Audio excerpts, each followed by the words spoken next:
கடந்த 3 நாட்களா பத்திரிகையாளர் உட்பட யாரையுமே இந்த ஸ்ட்ராங் ரூம் உள்ளிட்ட இடங்களுக்கு அனுமதிக்கல சார். வழக்கமா நாங்க இப்போ ரெக்வஸ்ட் பண்ணா கொடுப்பாங்க. இப்போ 3 நாளுக்கு அப்புறம் வந்திருக்கீங்க, பாதுகாப்பு ஏற்பாடு எப்படி இருக்கு, அதை பத்தி சொல்லுங்க. தமிழகம் முழுவதும் 39 சென்டர்ஸ் இருக்கு டோட்டலா. சென்னையில் 3 இருக்கா.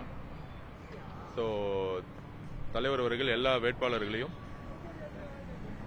அவங்கவுங்க தொகுதிக்கான ஸ்ட்ராங் ரூம் சொல்லக்கூடிய எல்லா இடத்துக்கும் விசிட் பண்ண சொல்லியிருக்காரு. ஸோ எல்லா வேட்பாளர்களும் விசிட் பண்ணிட்டு இருக்காங்க. லயோலா காலேஜில் ஸ்ட்ராங் ரூம் போய் பார்த்தோம். பெரம்பூர் தொகுதியிலிருந்து சிவா வந்திருக்காரு பெரம்பூர் தொகுதிக்காக. ஸோ அனைத்து ஏற்பாடுகளும் சிறப்பாக இருக்கு. கவுண்டிங் டே அன்னைக்கு தகுந்த பாதுகாப்பு கொடுக்கணும். ஒவ்வொரு சுற்றும்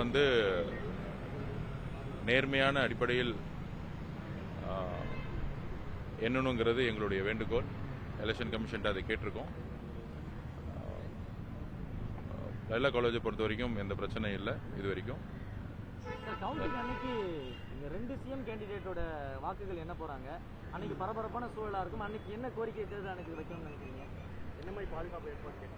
இல்ல அந்த பொதுவா ஒவ்வொரு ரவுண்டையும் கரெக்டா டைம் கொடுத்து உள்ள போய் பார்த்தோம்.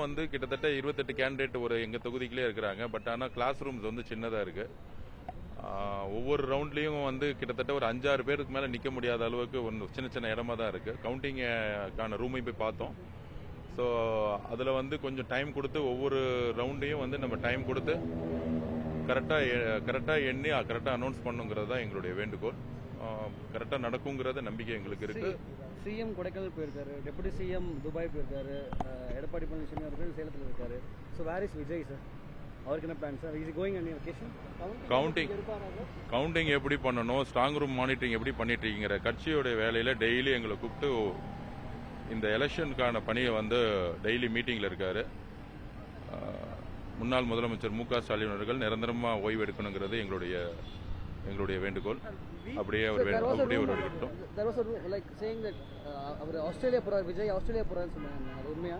ஆஸ்திரேலியா நாளைக்கு 3 கிளம்ப போறாரு. திமுக தான் ராக்கெட் ரெடி பண்ணிட்டு இருக்காங்க. இதெல்லாம் ரூமர்ஸ் எல்லாம் பதில் சொல்லி டைம் வேஸ்ட் பண்ண வேணாம். இத்தனை நாள் 1 வருஷமா டிஎம்கே கவர்மெண்ட்ல தான் ரூமர்ஸ் பரப்பிட்டு இருந்தாங்க. இப்பதான் கவர்மெண்ட் முடிஞ்சிருச்சு. இனிமேட்டு கொஞ்சம் மக்களுக்கு என்ன தேவையோ, மக்களுக்கு செய்ய வேண்டிய கடமைகள் நிறைய இருக்கு. அதை பத்தி எங்களோட தலைவர் சிந்திச்சிட்டு இருக்காரு. கட்சிக்கான பணியில் இருக்கிறாரு.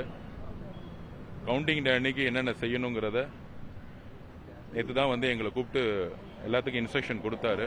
எல்லா வேட்பாளர்களுக்கும் எங்க தலைவர் இன்ஸ்ட்ரக்ஷன் கொடுத்துட்டு இருக்காரு. ஸோ எங்களை பொறுத்த வரைக்கும் ரொம்ப ஸ்ட்ராங்கா கவுண்டிங் டே அன்னைக்கு மக்கள் மிகப்பெரிய 50 வருஷம் கழிச்சு மாற்றத்திற்கான ஒரு முடிவை கொடுப்பாங்க. டிவி டிபேட்ல உட்காந்து பேசிட்டு திமுக மாதிரி டைம் ஸ்பெண்ட் பண்ணுறதுக்கெல்லாம் எங்களுக்கு டைம் இல்லை.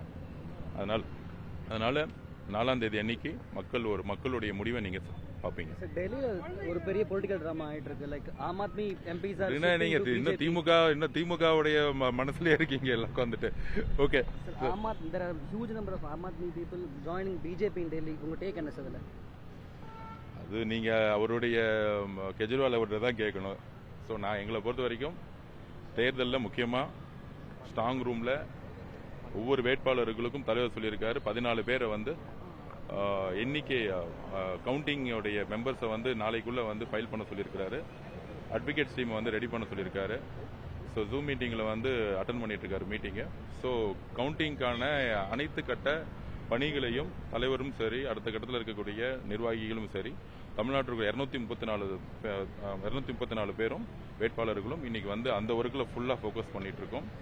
கவுண்டிங்கில் ஒரு சிறு அளவிலும் ஒவ்வொரு வாக்கும் மக்கள் டிவிகேக்கு தலைவர் அவர்கள் முதலமைச்சர் ஆகணும்னு சொல்லிட்டு எல்லா இடத்துலையுமே ஓட் போட்டிருக்காங்க. லாஸ்ட் 4 டேஸ்ல தமிழ்நாட்டுடைய நிலவரமே மாறி இருக்கு. ஸோ வேட்பாளர்களுக்கு தலைவர் அவர்கள் கிளியரா இன்ஸ்ட்ரக்ஷன் கொடுத்திருக்காங்க. ஒவ்வொரு ரவுண்ட்லையும் எப்படி கணக்கை சரியா பார்க்கணும்.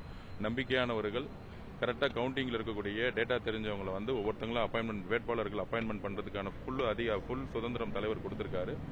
மாவட்ட செயலாளர்களுக்கு சரி, கட்சியில் இருக்கவங்க சரி, அதுக்கான பணிகளை முழு சுதந்திரமா இருக்கிறாங்க.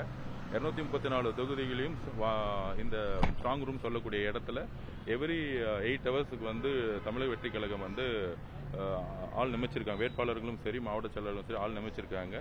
ஸோ 3 ஷிஃப்டின் அடிப்படையில் ஃபுல்லாக வந்து ஸ்ட்ராங் ரூமை வாட்ச் பண்ணிட்டு இருக்காங்க எல்லா சென்டர்ஸும். அந்தந்த வேட்பாளர்கள் ஒரு நாளைக்கு 3 முறை வந்து குறைந்தபட்சம் 3 முறை வந்து விசிட் பண்ணணும்னு தலைவர் வந்து அறிவுறுத்தியிருக்காரு.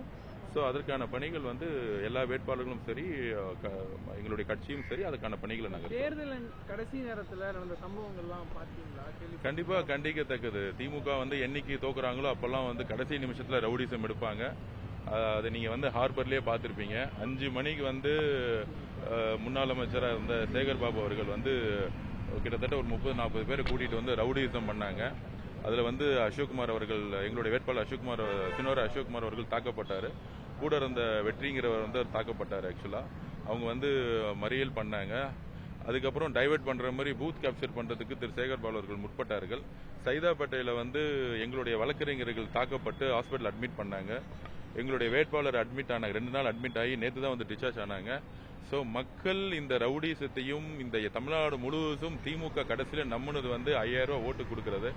மக்கள் இந்த 5000 ரூபாய் வந்து தூக்கி போட்டு ஒரு ஜனநாயகத்துக்கான வெற்றியா வந்து இந்த தேர்தல் இருக்குங்கிறோம். தமிழக வெற்றி கழகத்திலிருந்து யாருமே வந்து ஒரு ஓட் ஃபார் கேஷுங்கிறதுக்கோ பணம் கொடுத்து ஓட்டு வாங்குறதுக்கான எந்த விதமான செயல்களையும் ஈடுபடாம தலைவர் அவர்கள் மாற்றத்திற்காக ஒரு ஜனநாயகத்துக்காக ஒரு அரசியலை எப்படி ஆரம்பிச்சாரோ அவருடைய வழியில எல்லா வேட்பாளர்களும் வீடு வீடா மக்கள்கிட்ட போய் சென்று இன்றைக்கு ஒரு பெரிய புரட்சியை உருவாக்கியிருக்க தமிழக வெற்றி கழகம் உருவாக்கியிருக்காங்க.